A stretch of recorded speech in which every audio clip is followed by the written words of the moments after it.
Hello, आप सभी को राधे राधे।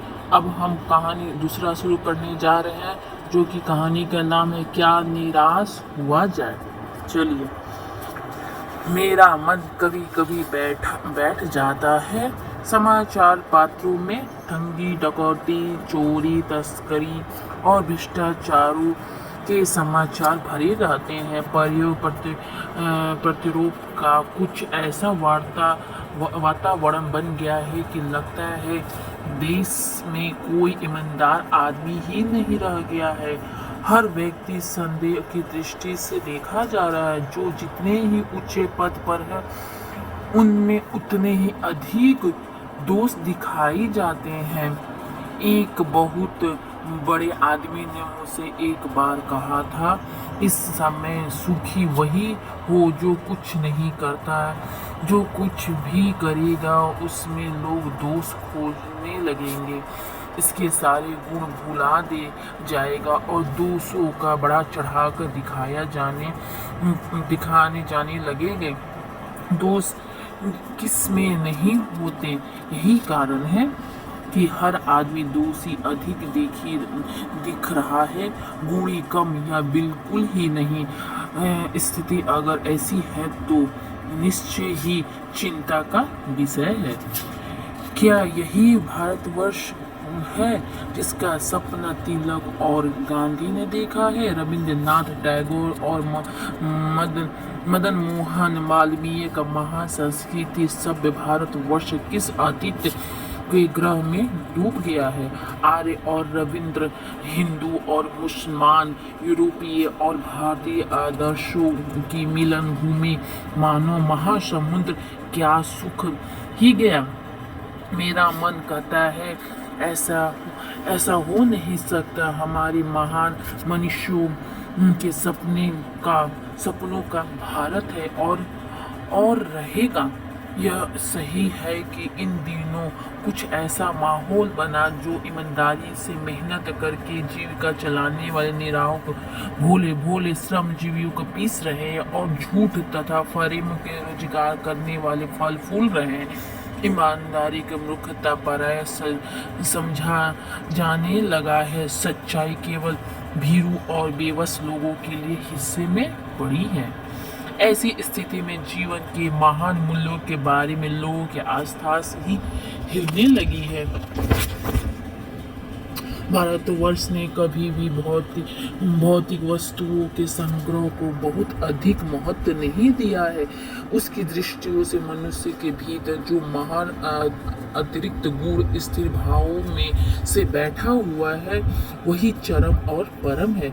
लोभ, मोह, काम, क्रोध आदि विचार मनुष्य से स्वाभाविक रूपों से विद्यमान रहते हैं, पर उन्हें प्रधान शक्ति मान लेना और अपने मन तथा बुद्धियों को उन्हीं के इशारे पर छोड़ देना बहुत बुरा आचरण है।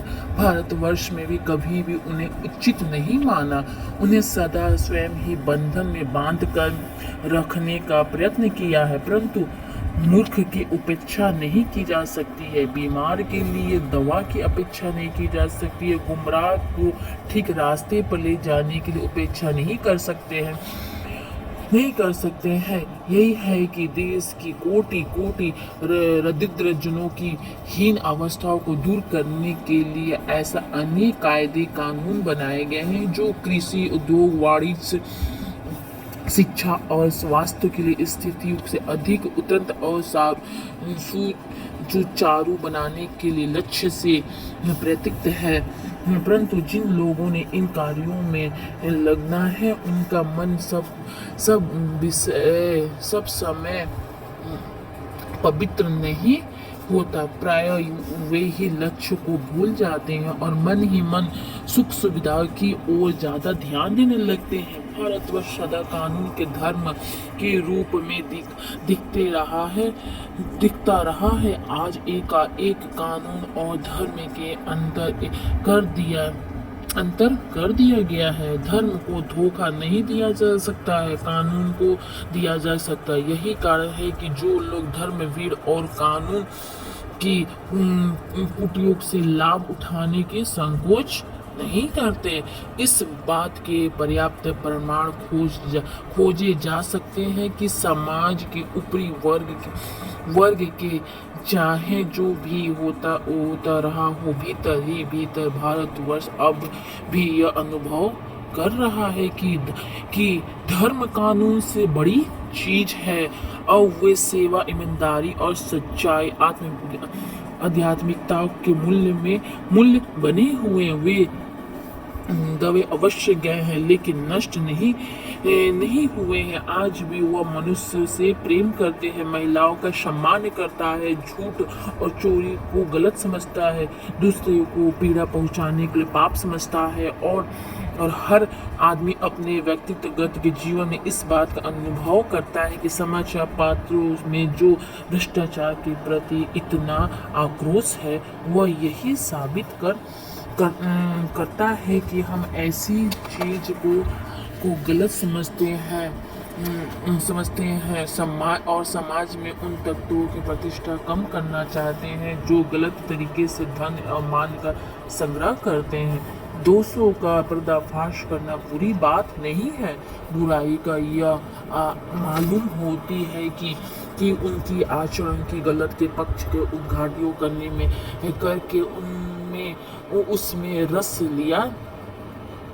लिया जाता है, और दूसरों घटनाओं के एकमात्र कर्तव्य मान लिया जाता है। बुराई में रस लेना बुरी बात है, अच्छाई में उतना ही रस लेना उजागर न करना और बुरी बात है। सैकड़ों घटना ऐसी होती है जिन्हें उजागर करने से लोग चित्तों की अच्छाइयों के प्रति अच्छी भावना जगाती है। एक बार रेलवे स्टेशन पर टिकट लेते हुए गलती से मैंने 10 के बजाय 100 रुपए के नोट दिए, और मैं जल्दी से गाड़ी में आकर बैठ गया।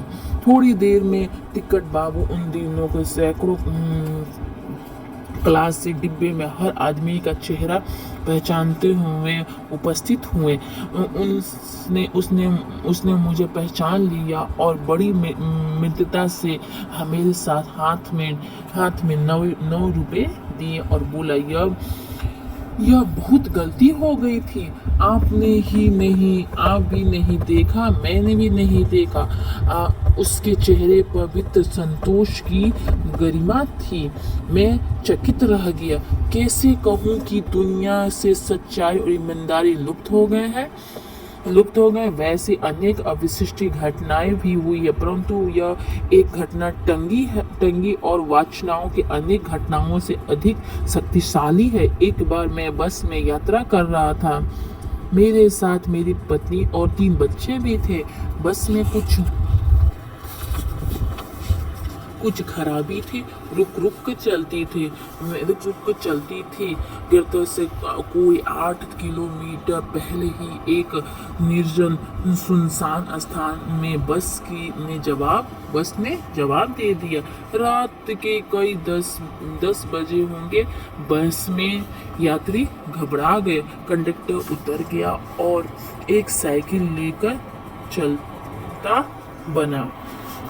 लोग उसे संदेश हो गया कि हमें धोखा देकर जा रहा है। बस में बैठे लोगों ने तरह तरह की बातें शुरू कर दी। किसी ने कहा कि यहाँ डकैत होती है। 2 दिन पहले ही इसी तरह एक बस में लूटा गया था। परिवार सहित अकेला ही मैं ही था। बच्चे पानी चिल्ला रहे थे। पानी का कहीं ठिकाना नहीं था। ऊपर से आदमियों का डर समा गया था और कुछ नौजवानों ने ड्राइवर को पकड़कर मारने पीटने का हिसाब बनाया। ड्राइवरों के चेहरे पर हवाइयों का उड़ने लगी। उन लोगों ने मुझसे पकड़ लिया। वह बड़ी कत्तार ढंग से मेरी ओर देखने लगा और बोला, हम लोग बस का कोई उपाय नहीं कर रहे हैं, बचाइए, यही लोग मारेंगे। नहीं, डर तो मेरे मन में भी था, पर उसकी कतार मुद्रा देखकर मैंने यात्री को समझाया और मारना ठीक नहीं है, परंतु यात्री इतने घबराए हुए हैं कि मेरी बात सुनने को तैयार ही नहीं हुए। कहने लगे,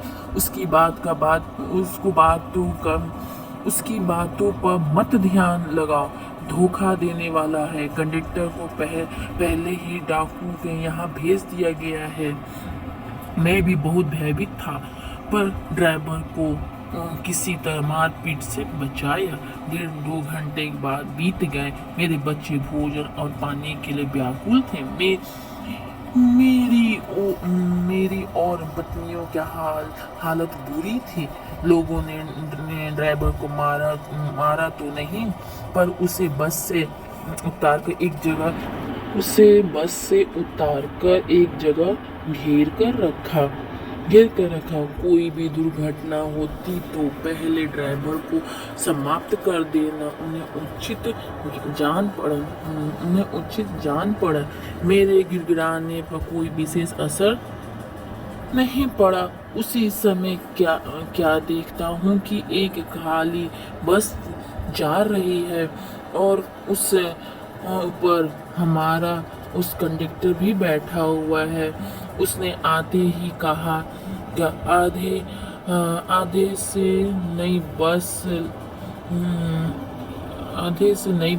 आधे घंटे में एक नई बस लेकर आऊँगा। इसी बस में बैठी है। वह बस चलाने लायक नहीं है। फिर मेरे पास एक लोटे की पानी और थोड़ा सा दूध लेकर आया और बोला, पंडित जी, बच्चे को रोना मुझसे देखा नहीं जा रहा है, वही दूध पिला दीजिए। थोड़ा लेट हो जाएगा। यात्रियों में फिर जान आई। सबने उसे धन्यवाद दिया, ड्राइवर से माफ़ी मांगी और 12 बजे से पहले ही हम सब लोग बस अड्डे पर पहुंच गए। कैसे कहूँ कि मनुष्यता एकदम समाप्त हो गई है। कैसे कहूँ कि लोगों पर में दया माया रह नहीं गई है। जीवन में जाने कितनी ऐसी घटनाएं हुई है जिन्हें मैं भूल नहीं सकता। टंगा भी गया हूँ, धोखा भी खाया है, परंतु बहुत कम स्थलों पर विश्वासघात नाम का चीज मिलती है। केवल उन्हीं बातों का हिसाब रखो जिन्हें धोखा खाए हैं, जो मनुष्य को कष्ट कर हो जाएगा। परंतु ऐसी घटना भी बहुत कम ही है जब लोगों ने आकर सहायता की है और निराश मन को ढास दिया है और हिम्मत बधाई है। कबीर ठाकुर ने अपनी प्रार्थना के गीत का भगवान से प्रार्थना की है कि संसार में केवल नुकसान ही उठाना पड़ेगा, धोखा ही खाना पड़ेगा। तो ऐसे अवसरों पर हे प्रभु, मुझे ऐसी शक्ति दो कि तुम्हारे ऊपर संदेह न करो। मनुष्य की बनाई विधिवत गलत नतीजे तक पहुंचाई जा रही है, तो उन्हें बदलना बहुत वस्तु इन दिनों बदलना ही जा रहा है। लेकिन अब भी आशा की ज्योति बुझी नहीं है। महान भारतवर्ष को पाने की संभावना बनी हुई है और बनी रहेगी। मेरा मन निराश होने की जरूरत नहीं है। इसी तरह मेरा कहानी अब समाप्त होती है। अगर मेरी कहानी अच्छी लगी हो तो वीडियो को लाइक करना, शेयर करना और कमेंट में बताना। मिलते हैं अब नेक्स्ट कहानी में। तब तक के लिए बाय बाय, राधे राधे।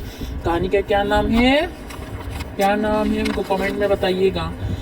क्या निराश हुआ जाए? चलते मिलते हैं, बाय।